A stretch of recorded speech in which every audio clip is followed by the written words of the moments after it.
सभी को जय मसीह की। भजन संहिता 11 के 4 में लिखा है, परमेश्वर अपने पवित्र भवन में है। परमेश्वर अपने पवित्र भवन में है। परमेश्वर का सिंहासन स्वर्ग में है। हमारा परमेश्वर का जो सिंहासन है वह स्वर्ग में है। परमेश्वर अपने पवित्र भवन में रहता है। परमेश्वर किसी के मनुष्य के हाथ से बना हुए मंदिर या घर उसमें नहीं रहता है, बल्कि परमेश्वर अपने हाथों से बना हुए भवन में रहता है। परमेश्वर का भवन और मंदिर हम और आप हैं। यदि आप इस भवन को पवित्र और शुद्ध रखेंगे तभी परमेश्वर आपके अंदर रहेगा। यदि आप इस भवन को पवित्र और शुद्ध नहीं रखेंगे तो परमेश्वर आपके अंदर नहीं आएगा। क्योंकि जो यह भवन है, यदि इसमें आप बुराई भरेंगे, लालच भरेंगे, हर एक बुरे काम भरेंगे तो जो यह शरीर है पाप से भरते जाएगा और इस भवन में गंदगी फैलती जाएगी। क्योंकि जहाँ गंदगी होता है वहाँ परमेश्वर नहीं रहता और उसमें वास करने नहीं जाता। क्योंकि परमेश्वर जो भवन अपने हाथ से बनाता है परमेश्वर उसमें वास करता है। इसलिए आप इस मंदिर को, इस भवन को पवित्र और शुद्ध रखिए। यदि आप पवित्र और शुद्ध रखेंगे तो परमेश्वर आपके अंदर आके वास करेगा और इस भवन के अंदर परमेश्वर रहेगा। क्योंकि परमेश्वर ने हमें और आपको बनाया है। परमेश्वर हमें और आपको इसलिए बनाया ताकि हम सभी लोग उस परमेश्वर का महिमा कर सके। इसने सारे ब्रह्मांड को बनाया है, सारे जगत के प्राणियों को बनाया है। हमें उसका महिमा करना है। और आगे लिखा है, उसकी आंखें मनुष्य संतान को हमेशा देखते रहता है। उसकी आंखें मनुष्य संतान को हमेशा देखते रहता है और उसकी पलकें उनको जांचती है। परमेश्वर की जो आंखें हैं मनुष्य संतान को हमेशा देखती रहती है कि मनुष्य क्या कर रहा है, क्या नहीं कर रहा है, और परमेश्वर उनको जांचता है।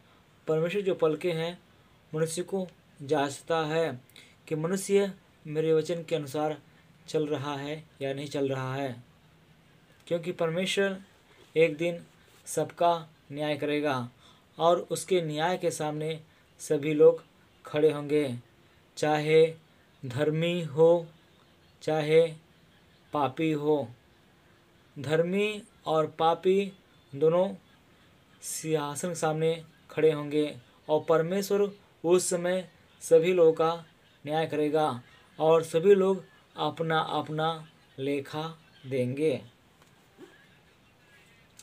आगे लिखा है 11 के 5 में लिखा है, यहोवा धर्मी को परखता है।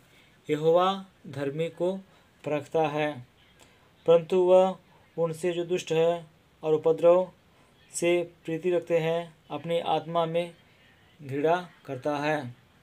परमेश्वर कहता है कि जो मनुष्य अपने अंदर एक दूसरे के प्रति वैर भाव या घृणा या गलत काम रखता है, परमेश्वर ऐसे लोगों से घृणा करता है।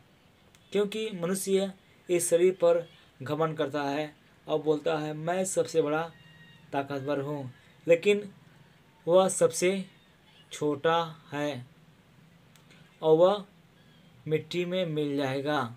क्योंकि जो घमंड करता है वह मिट्टी से बनाया गया है। इस मिट्टी के शरीर पर घमंड करना एक मूर्ख के बराबर है। मूर्ख व्यक्ति क्या करता है कि इस मिट्टी पर घमंड करता है। जो मिट्टी होता है, जो उसे पानी पड़ता है, मिट्टी गल जाता है। वैसा हम लोग का जीवन है। यदि परमेश्वर हम लोग के अंदर से श्वास छीन लेगा तो हम सभी लोग मर जाएंगे और जीवित नहीं रह पाएंगे, क्योंकि जो श्वास हम लोग का चल रहा है उसे परमेश्वर ने दिया है। लेकिन मनुष्य इस शरीर पर हमेशा घमंड करता है। वो अपने आप को बहुत बड़ा बनाएगा, लेकिन वह मिट्टी से बना है, मिट्टी मिल जाएगा। उसका घमंड परमेश्वर के सामने कुछ भी नहीं है। परमेश्वर उसको चुटकी में भी ख़त्म कर सकता है। इसलिए यदि आप परमेश्वर से बलवा करते हैं, यदि आप परमेश्वर से नफरत करते हैं, तो परमेश्वर आपका न्याय करेगा और न्याय करके आपको उस नरक के आग में डाल देगा। जहाँ नरक का आग हमेशा जलता रहता है, वहाँ का आग कभी नहीं बुझता, क्योंकि जो वहाँ का आग है हमेशा जलता रहेगा। इस संसार के यदि आप आग में हाथ डालेंगे तो आपका हाथ जल जाएगा। नरक का आग इससे भी बढ़कर है, क्योंकि जो व्यक्ति प्रभु यीशु मसीह को अपना प्रभु स्वीकार नहीं करता, अपना उद्धार करता स्वीकार नहीं करता, परमेश्वर उसे नरक के आग में डालेगा। वहाँ रोना और दांत पिसना होगा। उस समय बहुत से लोग चिल्लाएंगे, हे प्रभु, क्या मैंने तेरे नाम से बड़े बड़े काम नहीं किए? क्या मैंने तेरे नाम से दुष्ट आत्माओं को नहीं निकाला? क्या मैंने तेरे नाम से बहुत अच्छा काम नहीं किए? लेकिन परमेश्वर उनसे खुल कर देगा, मैं तुम्हें नहीं जानता, तुम कौन हो? क्योंकि जो व्यक्ति परमेश्वर की आज्ञाओं को नहीं मानता है वो परमेश्वर के योग्य नहीं है, और परमेश्वर उसको न्याय के दिन छांट देगा। परमेश्वर उसको स्वर्ग से निकाल देगा, क्योंकि उसके लिए स्वर्ग में रहने के लिए कोई जगह नहीं है, क्योंकि परमेश्वर ऐसे लोगों को स्वर्ग में नहीं रखेगा। स्वर्ग में धर्मी लोग जाएंगे जो परमेश्वर के आज्ञा को मानते हैं और उसके वचनों पर रात दिन ध्यान करते हैं, और उसके वचनों पर रात दिन ध्यान करते हैं। यहोवा धर्मी को परखता है, इसलिए परमेश्वर हमें चलाएगा। हमें जिस रास्ते में चलना है परमेश्वर उसमें अगुवाई करेगा। इसलिए आप अपने मन में वैर भाव न रखें। यदि आप अपने मन में किसी के खिलाफ बुरा विचार रखते हैं तो आप उसे आज निकाल फेंको। यदि आप उस बुराई को अपने अंदर से निकाल फेंकते हैं तो परमेश्वर आपके पास आएगा और परमेश्वर आपके समीप आएगा और परमेश्वर आपको प्रेम से गले लगाएगा, क्योंकि हमारा परमेश्वर प्रेम है। जो व्यक्ति अपने पाप को मान लेता है और उसे छोड़ देता है, परमेश्वर उस पर दया करता है और परमेश्वर उसके पाप को क्षमा कर देता है। यदि आप अपने गलती को, अपने पापों को नहीं मानते हैं तो परमेश्वर आपको क्षमा नहीं करेगा, क्योंकि यदि मनुष्य अपने अंदर से जब बुराई निकालता है तो परमेश्वर उसके अंदर आके वास करने लगते हैं।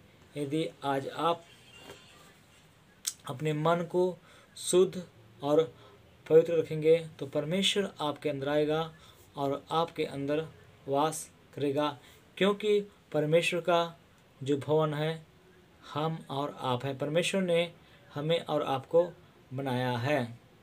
परमेश्वर अपने भवन में रहता है। परमेश्वर अपने पवित्र पर्वत पर रहता है, वह स्वर्ग में विराजमान है। और प्रभु यीशु मसीह एक दिन सभी को लेने के लिए इस दुनिया में आएगा। उसे हर एक लोग दिखेंगे, चाहे धर्मी हो या अधर्मी, सभी लोग प्रभु यीशु मसीह को बादलों पर आते हुए दिखेंगे।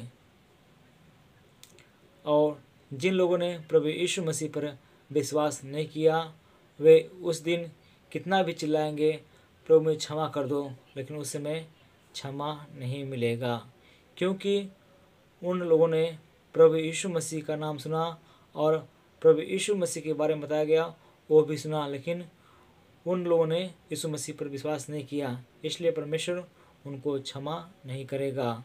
इसलिए अभी भी समय है, आप अपने आप को प्रभु यीशु मसीह के पास लाओ और अपने जीवन को प्रभु यीशु मसीह के हाथों में सौंप दो।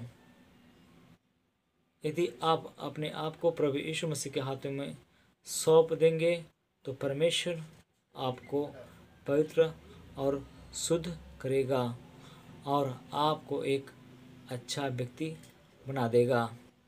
और आप जहाँ हमारा यीशु मसीह है वहाँ पर आप भी होंगे, क्योंकि प्रभु यीशु मसीह इस संसार में पापियों को नाश करने के लिए नहीं बल्कि उन्हें बचाने के लिए आया था। यदि दुष्ट व्यक्ति, यदि पापी व्यक्ति अपनी गलतियों को मान लेगा और छोड़ता है तो परमेश्वर उस पर दया करेगा और उस पर रहम करेगा और परमेश्वर उसके जीवन को बदल देगा। इसलिए आप किसी के प्रति अपने मन में बुरा विचार न रखें। यदि आप अपने मन में बुरा विचार नहीं रखते हैं किसी के प्रति, तो परमेश्वर आपको आशीष से भरेगा और परमेश्वर आपको आगे बढ़ाएगा। परमेश्वर आपको आशीष करे। इस वचन द्वारा आप सभी को जय मसीह की। आमीन।